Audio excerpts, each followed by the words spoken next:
Situationship, जानती हो situationship क्या होता है? अगर तुम्हें पता चले मेरा बॉयफ्रेंड है तो तुम इसको क्या गलत समझोगी या सही समझोगी? तो मुझे ऐसे इंसान से प्यार हो जाए जो इंटरकास्ट हो, हमारी कास्ट का ना हो। Hello guys, welcome back to my YouTube channel. तो आज हम आए हैं एक नई वीडियो के साथ। तो आप लोगों ने जो भी क्वेश्चंस मुझसे पूछे थे, आज हम क्वेश्चन आंसर सेशन में अपनी मम्मी से उन क्वेश्चंस का आंसर पूछेंगे। तो वीडियो स्टार्ट करते हैं। तो गाइज क्वेश्चन आंसर हम शुरू करते हैं। सबसे पहले मैं क्वेश्चन पूछूंगी मम्मी से, किसी और का क्वेश्चन पूछने से पहले। तो ये बताओ, मेरी सबसे अच्छी आदत क्या लगती है तुमको? तो सच को सच, झूठ को झूठ कहती है, सबसे अच्छी आदत है। अच्छा, और नहीं कोई अच्छी आदत? नहीं, और कोई अच्छी आदत है ही नहीं मेरे अंदर। यही है। उसमें सच को सच कहेगा और झूठ को झूठ कहेगा तो वही तो सबसे अच्छी आदत होगी। अच्छा। गलत को गलत, सही को सही। अच्छा ठीक है। और चलो ये बताओ कि सबसे गंदी आदत क्या लगती है, सबसे खराब? तेरी सबसे गंदी आदत ये तो जब गुस्सा में बोलती है ना, जब बहुत गंदी आदत बुरी लगती है। तुमसे मैंने कब दिखाया गुस्सा? कई बार दिखाया है। तो वो तो गुस्से में कभी कभी कोई भी बोल सकता है ना। कभी कभी की तो बुरी लगती है, वैसे तो कुछ बुरी नहीं लगती। अच्छा, तो एक क्वेश्चन आया मेरे पास कि आपको कब लगा कि मैं सच में बड़ी हो गई हूँ? जैसे माँ बाप को लगता नहीं कि उनके बच्चे बड़े हो गए हैं, लेकिन तुमको कब वो वाली फीलिंग आई कि हाँ मैं अब बड़ी हो गई हूँ? सन 2017 में जब मेरे पैसे निकले थे ना हाँ। ATM से, तब तू मेरी बेटी ना बन के मेरी माँ बन के तूने मुझे समझा। जब मैंने समझा हाँ मेरी बेटी अब समझदार होती जा रही, बड़ी हो गई है। अच्छा, जब उस टाइम पे मतलब इतना जब मेरे को कोई सहारा देने वाला नहीं था, जब अच्छा अच्छा ठीक है। तब मैंने अब वो दर्जा अपनी बेटी की ना होकर माँ के रूप में देखा अपनी बेटी में। अच्छा ओके, ये बात मुझे पता नहीं थी, आज पता चली। लेकिन अच्छा ठीक है। अब मैं पूछती हूँ तुमसे कि जैसे आजकल लोग, बहुत सारी चीज़ें चल रही हैं मार्केट में। सिचुएशनशिप, जानती हो सिचुएशनशिप क्या होता है? जैसी भी स्थिति हो। नहीं, सिचुएशनशिप होता है कि कोई लड़का और लड़की एक दूसरे से बात कर रहे हैं, एक दूसरे से वो कर रहे हैं, मतलब डेट कर रहे हैं एक दूसरे को। बट उनकी कुछ भी ऐसी शर्त नहीं होती कि हम एक दूसरे को डेट करके शादी करेंगे या कुछ नहीं। जब तक उनका मन करेगा वो डेट करेंगे, अदरवाइज नहीं करेंगे। तो तुम्हारा इस पर क्या ओपिनियन है? डेट का मतलब क्या होता है? डेट का मतलब एक दूसरे से, जैसे पहले गर्लफ्रेंड बॉयफ्रेंड होते थे ना, एक दूसरे से प्यार वाला मोहब्बत वाला सीन होता था। तो वही सीन है कि मतलब वही एक दूसरे को कर रहे हैं, लेकिन उनमें ऐसा नहीं है फिक्स कि हम तुमसे शादी करेंगे।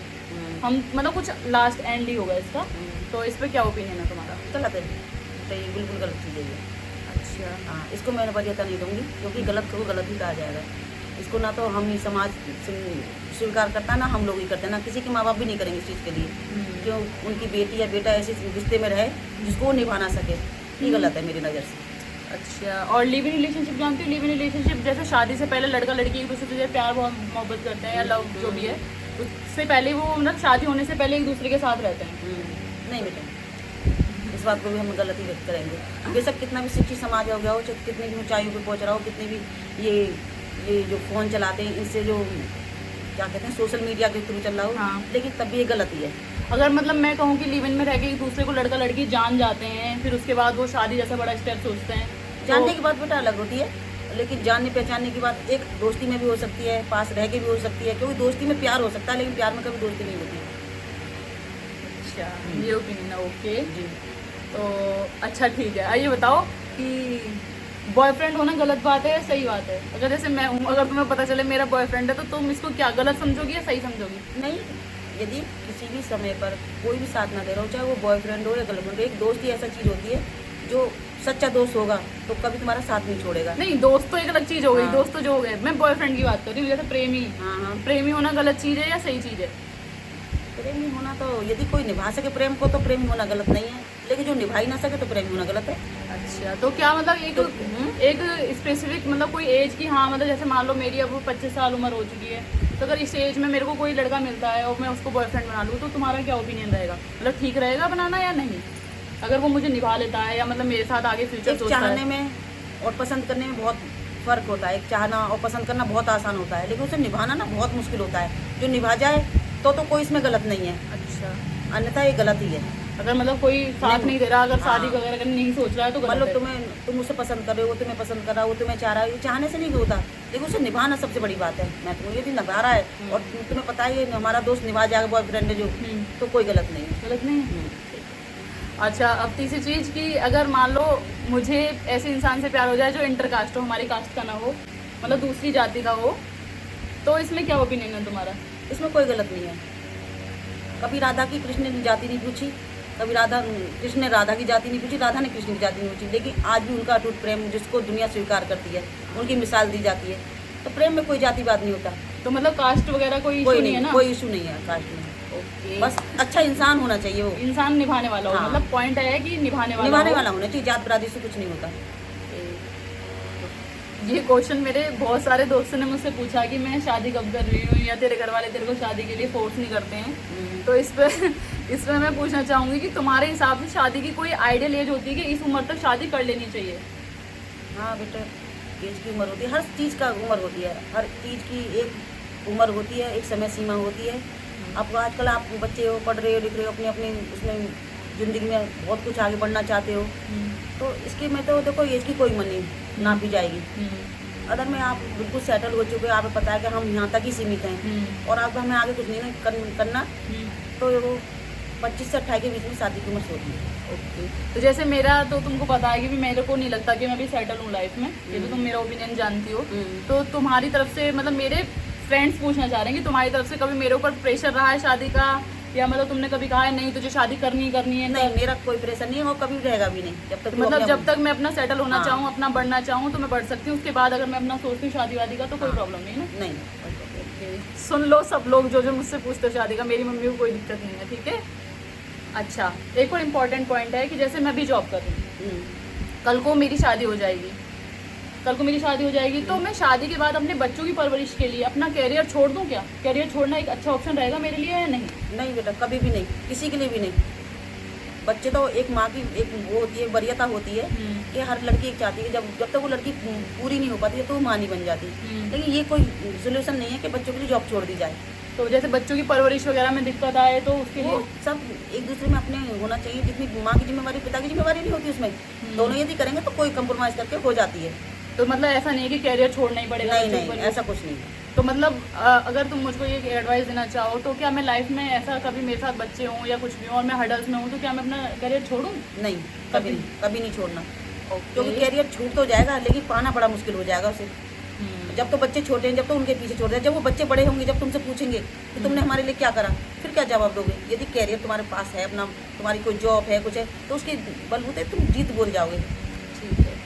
तो नेक्स्ट क्वेश्चन है, जैसे मेरे को तुमने कभी भी आज तक टोका नहीं है कि जैसे मैं पीरियड्स में फास्ट भी रख लेती हूँ, पीरियड्स में मैं पूजा भी कर लेती हूँ, तुम कहती हो पूजा किया करें, तो पीरियड्स में गर्ल्स को पूजा करनी चाहिए या नहीं करनी चाहिए? भगवान हमेशा कभी भगवान ये नहीं कहते कि मेरी तुम इस तरीके से पूजा मत करो। ये तो प्रकृति का देन है, ये जो तुम्हारे हमारे हाथ की बात थोड़ी है, ये तो प्रकृति की देन है।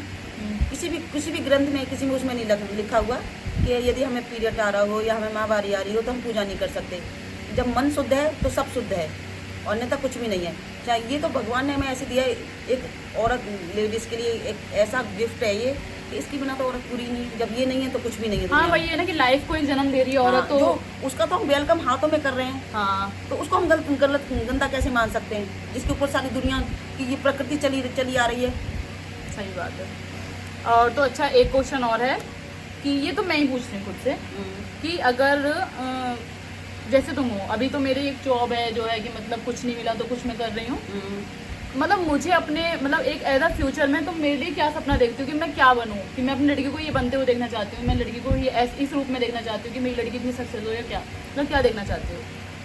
बेटा मैं तो ज़्यादा कुछ नहीं चाहूँगी, लेकिन मैं बस इतना चाहूँगी तू जो इस लेवल पे है तू, हाँ। ये भगवान ने, ईश्वर ने तेरे को दे दिया, अच्छी बात है। लेकिन मैं ये चाहूँगी कि कभी कभी किसी को ये भी नहीं मिलता, लेकिन मैं तब भी ये चाहूँगी जो तेरा सपना है तू अपने सपने तक पहुँचे। और मेरी इच्छा ये है कि तू कम से कम ज़्यादा ना तो एक रजिस्टर्ड ऑफिसर की तो नौकरी जरूर पाए। यही मैं चाहती हूँ मुझे पता है तुम्हारा सपना क्या है, मेरा सपना जो है वही तुम्हारा सपना है ना। ठीक है। अच्छा, और एक क्वेश्चन, ऐसा कोई अपनी लाइफ का स्ट्रगल मुझे बताओ जो तुमने मुझे आज तक ना बताया, जो मुझे ना पता होगी, जो तुमने लाइफ में वो चीज़ की है और उसकी मतलब मुझे ना पता हो वो चीज़। वैसे मोस्ट ऑफ द जो भी चीज़ें वो मुझे पता है। सृष्टि, मैंने तो ऐसा कुछ अभी तक तेरे से छुपाया नहीं, सब कुछ मैंने बता रखा है तेरे को। तो जीवन का तो कुछ ऐसा है ही नहीं जो तेरे से छुपा हुआ हो। तेरा मेरा माँ बेटी का तो रिश्ता बाद में बनता है, पहले तो हम एक दोस्त के नाते सब चीज़ बतलाते हैं। बिल्कुल यार, ये मेरी सबसे बेस्ट फ्रेंड है, मेरी मम्मी बाद में है। मैं कभी मम्मी की तरह इनको ट्रीट ही नहीं करती, ना ये मेरे को बेटी की तरह ट्रीट करती है। हम दोनों एक दूसरे को एज अ फ्रेंड्स ही ट्रीट करते हैं। अप एंड डाउन जो भी होता है लाइफ का हमेशा एक दूसरे के साथ खड़े होते हैं। तो सही इस है। वजह से तो तेरे से कुछ छुपाने का मतलब ही नहीं रहा कि कुछ छुपाया जाए। तो और बाकी कोई एडवाइस देना चाहोगी मेरे ऑडियंस को जो भी वीडियो देख रहे हैं, या मतलब मेरी एज के ही हुए हैं मोस्टली, कुछ भी अगर बताना चाहो अपने मन से? बस मैं तेरे दोस्तों को या तेरे मित्रों को, तेरे शुभचिंतकों को बस केवल एक ही कहना चाहूँगी, कभी भी कोई जज्बात में आके गलत कदम ना उठाएं ज़िंदगी में, क्योंकि गलत कदम उठना आसान है लेकिन उसको पीछे खींचना उतना ही मुश्किल है। जैसे बहुत सारे बच्चे होते हैं आजकल बहुत से- मतलब एंजाइटी डिप्रेशन का शिकार हो जाते हैं, बहुत गलत मतलब सुसाइड कर लेते हैं। कभी भी किसी भी स्थिति में पहुंच जाओ, लेकिन कभी कभी अपने माँ बाप की तरफ जरूर देख लेना कि तुम्हारे एक गलत कदम से उन माँ बाप की स्थिति क्या हो सकती है। वो तो तुम तो एक बार मरोगे, वो हर दिन मरेंगे। इसलिए कभी भी कोई गलत डिसीजन मत लेना, खास करके जिंदगी को खत्म करने का तो कभी लेना ही मत बच्चों मेरी तरफ से। उससे लड़ो। हाँ। लड़ो, जिंदगी एक भगवान ने दी है तो उससे लड़ो ना। भगवान ने एक मनुष्य ही ऐसे बनाया गया जिसमें ज्ञान दिया गया, नहीं तो ऐसे पशु पक्षी हैं बहुत है, लेकिन जब ज्ञान है तो उसको ज्ञान का फायदा उठाओ ना, तो उससे अपनी लड़ाई को लड़ो। तो लाइफ में कभी भी मतलब हारना नहीं है, नहीं, और कभी नहीं लाइफ हारना। में जितनी प्रॉब्लम्स आ रही है उनको फेस करना है हंसते हंसते। हाँ, सॉल्व करना नहीं डिसीजन ना, तो हमारे माँ बाप बैठे उनसे लो। माँ बाप से शेयर कर सकते हो, अगर हाँ। माँ बाप के साथ ज्यादा फ्रैंक नहीं हो तो आप अपने फ्रेंड्स के साथ शेयर कर सकते हो। लेकिन कभी भी ये जिंदगी को खत्म करने का डिसीजन कहीं मत उठाना, चाहे कितना भी कोई सा भी स्टेप उठाने लगे इसको मत उठाना कभी भी। तो चाहे ये कितने मेरी भी- तरफ से मतलब मेरी मम्मी की तरफ से आप लोगों के लिए एक बेस्ट एडवाइस है। तो आज बस इतने ही क्वेश्चंस आए थे मेरे पास, तो आज का Q&A हम यहीं पे ख़त्म करते हैं। और मुझे कमेंट्स में बताना आपको कैसा लगा ये सेशन, और नेक्स्ट वीडियोस में आप क्या क्या पूछना चाहते हो मेरी मम्मी से और क्या क्या एडवाइस लेना चाहते हो। तो आज का वीडियो यहीं ख़त्म होता है। चैनल को सब्सक्राइब कर लेना अच्छे अच्छे वीडियोज़ के लिए। Thank you for watching, bye bye. नमस्ते।